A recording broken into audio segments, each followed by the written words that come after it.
Please welcome. This is your reading. Be open-minded po, hindi po halos lahat makaresonate. Kaya piliin nyo na lamang. And thank you nga po pala sa mga nag-subscribe, lalo-lalo na sa mga bumabalik. Marami pong salamat.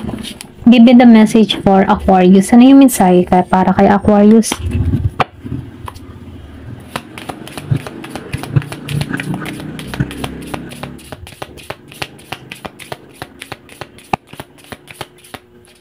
Meron ka ditong King of Pentacles.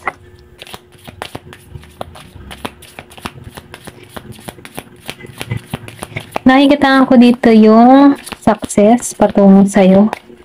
Kumbaga, ikaw yung tipo ng tao na matured ka and grounded ka. Hindi ka basta-basta nagpapapasok sa buhay mo. Ito lang yung nakikita ko. Kasi ayaw mong sumugal, yung ganun yung energy mo. Hindi ka, gusto mo masyado kang sigurista sa madaling salita. And then nakikita ko rin dito, stable yung parating sa'yo. And then nakikita ko rin dito na meron kang mga pinaplano or meron paglipat ng lugar. Pwede rin sabihin nagbabalak ka magpabahay, yung iba sa inyo. Okay? Mangyayari ito yung mensahe sa'yo. Then nakikita ko rin dito, ikaw yung tipo ng tao na yung bang tipo na sinusigurado mo yung kapakanan ng pamilya mo. Kumbaga, binibigay mo lahat ng mga pangangailangan nila hanggat kaya mo. Kumbaga, ikaw yung tipo ng tao na good provider, okay? Then, nakikita ko rin dito yung iba sa inyo, merong pag-ibig na parating sa buhay mo, partnership, kung isa ka man single, Itong tao neto ay concern. Kumbaga, nakikita ko dito yung compatible para sa'yo. Okay? Magkakaroon ka dito ng masayang pagsasama sa tao nito. Kasi balance lamang to eh. And then nakikita ko rin dito, magkakaroon ka ng harmony or kapayapaan sa tao nito. Pwede rin pong humantong sa marriage. Or pwede rin sabihin, kadiling mo na to. Meron tong proposal na magaganap sa buhay mo. Ito lang yung mensahe dito. And then nakikita ko rin dito yung iba sa inyo, meron ka ditong kalayaan na mangyayari or pwede sabihin malaya kang gawin yung mga bagay-bagay na gusto mo. Nakikita ko dito yung travel, yung iba sa inyo may travel or pwede rin sabihin may apply ka. Nakikita ko dito na parating to, okay? Then nakikita ko rin dito, merong bagong simula sa iba.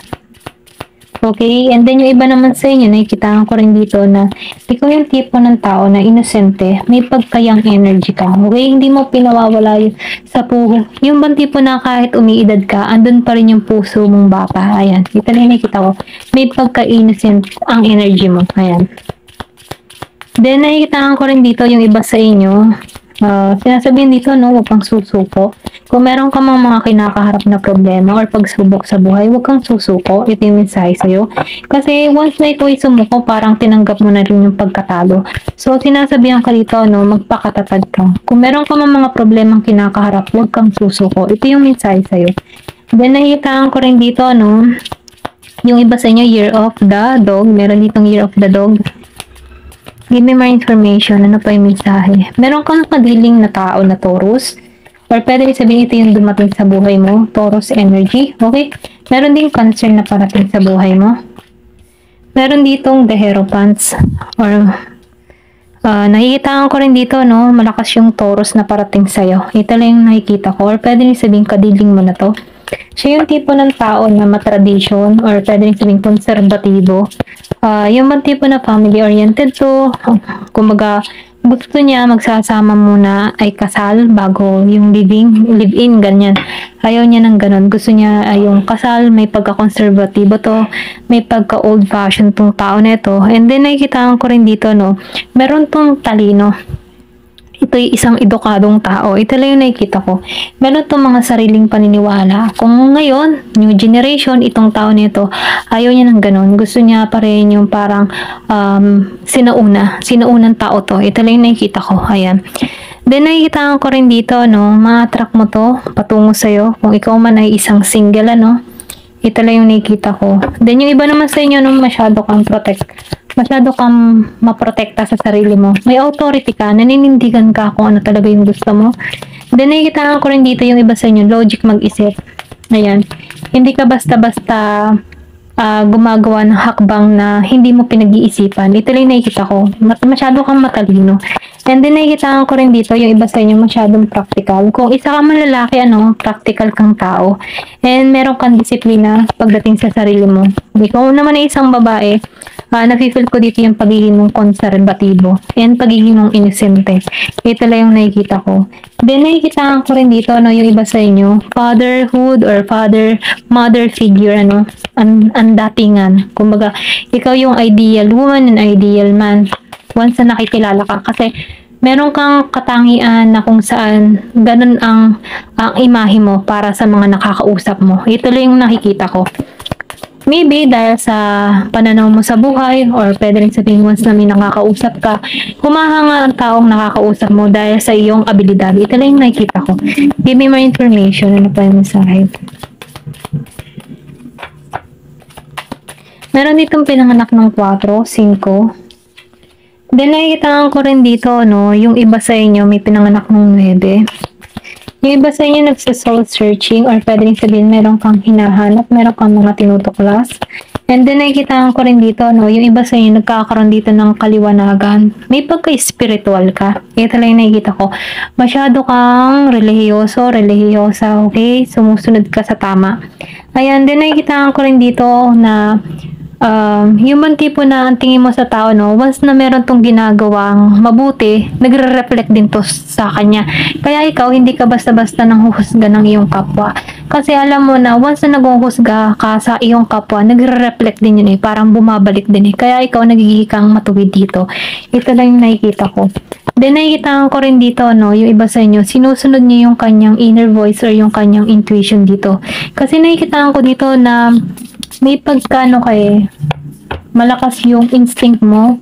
Parang kang high priestess. Okay, yung tipo na may pagka-divine, okay? Divine yung kanyang energy na kung saan sinusunod niya yung kanyang higher self na yung bang tipo na sinusunod niya yung instinct niya, yung intuition niya.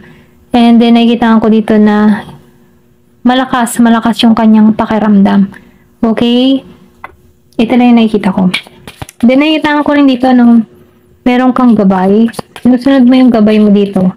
Pwede rin sabihin, madasaling kang tao kaya hindi ka madaling mapahamak or maligaw ng landas kasi meron gabay na nagabay sa'yo, iniingatan ka. Ito lang yung nakikita ko dito sa The Hermit. Meron ditong pinanganak ng 9.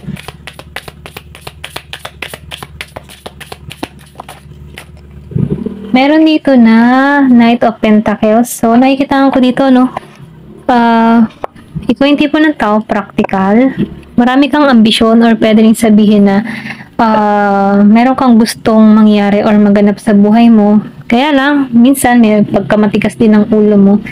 Pero ganun pa man, once na meron kang inumpisahan, gusto mo tapusin din ito. Yung man tipo na once na nagtrabaho ka, tinatapos mo to, hindi mo to iniiwan na yung tipong hindi mo to iniiwan na basta-basta na lamang. Once na nagsimula ka, tatapusin mo to hanggat maaari. Ganon ka once na nagtatrabaho. Ito lang nakikita ko, hindi ka tamad, ganyan.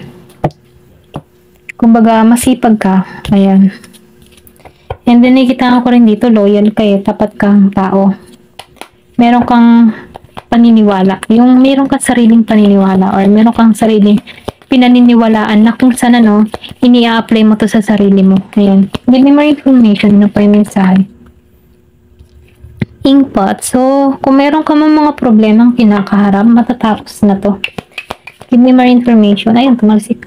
Merong April. So, pwedeng nitong April, may naganap sa'yo. Okay? Merong masayang nangyari sa'yo nitong April. So, ingat ka pa rin talaga, kasi meron ditong club. Meron talaga na tao na against sa'yo. Pero ganun pa man, kahit may against sa'yo, huwag ka mag-alala. Protektado ka. Kasi meron ka ditong gabay. Okay? Ito lang yung nakita ko kanina, may gabay ka. Pinoprotektahan ka, kaya hindi ka madaling mapahamak dito. Meron ditong egg. Sigurado na magtatagumpay ka. Nakikita ko dito, meron kang pinaplano at maganda tong plano mo. Okay? Kailangan lang itong trabahuhin. At once na ito tinarabaho mo, kung meron ka mga inaasikaso, pinaplano, or kung meron ka business na gagawin, or trabaho, or travel, ganyan, meron tong hatid na tagumpay sa gagawin mo. Ito lang yung nakikita ko. Kaya, yung mga plano mong yan ay merong magandang ibubunga. Ito yung mensahe sa'yo. Meron ditong August. So, pwedeng importante sa'yo ito ngayon. Itong buwan ng August. Okay? Meron din naganap ng February. Ayan, February. So, meron ka ditong hiling na matutupad. Kung ano man yung hiling ng family mo, matutupad ito. Ito yung mensahe sa'yo. Give me the message.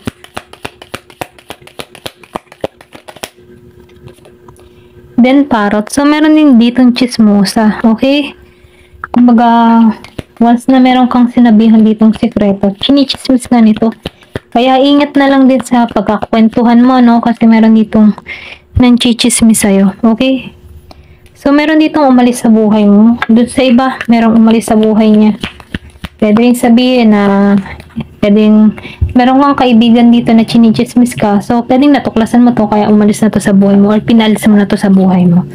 Okay? Yung iba sa inyo.